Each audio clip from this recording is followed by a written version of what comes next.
9-ാം വാർഡിൽ മരിച്ച അനാഥരായ രണ്ടുപേരുടെ ജഡമാണ് മോർച്ചറിയിൽ സൂക്ഷിച്ചിരിക്കുന്നത്. കിളിമാനൂരിലെ സ്വകാര്യ വൃദ്ധസദനത്തിൽ നിന്നാണ് ഇരുവരെയും ആശുപത്രിയിൽ പ്രവേശിപ്പിച്ചത്. 80 വയസ്സുള്ള ദിവാകരനെ ഇക്കഴിഞ്ഞ മാർച്ച് മാസം 17-ന് ആശുപത്രിയിൽ പ്രവേശിപ്പിച്ചു. ചികിത്സയിലിരിക്കെ ഓഗസ്റ്റ് 5-ന് ദിവാകരൻ മരിച്ചു.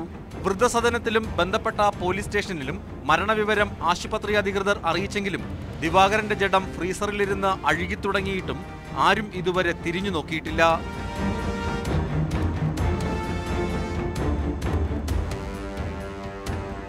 വൃദ്ധനായ ശ്രീധരനെ ഓഗസ്റ്റ് മാസം 18-നാണ് ആശുപത്രിയിൽ പ്രവേശിപ്പിച്ചത്. സെപ്റ്റംബർ 2-ാം തീയതി മരിച്ച ശ്രീധരന്റെ ജഡവും അഴുകിത്തുടങ്ങി. എന്നാൽ ആരും തിരിഞ്ഞു നോക്കിയിട്ടില്ല. അജ്ഞാത ശവശരീരങ്ങൾ 15 ദിവസത്തിനകം പോലീസ് എത്തി നടപടിക്രമങ്ങൾ സ്വീകരിക്കുകയും കോർപ്പറേഷൻ അധികാരികൾ മറവ് ചെയ്യണം എന്നുമാണ് നിയമം. എന്നാൽ കഴിഞ്ഞ 2.5 മാസമായി 2 മൃതദേഹമാണ് ഈ മോർച്ചറിയിൽ അഴുകി ദ്രവിച്ചിരിക്കുന്നത്. ആരും ചോദിക്കാനില്ല.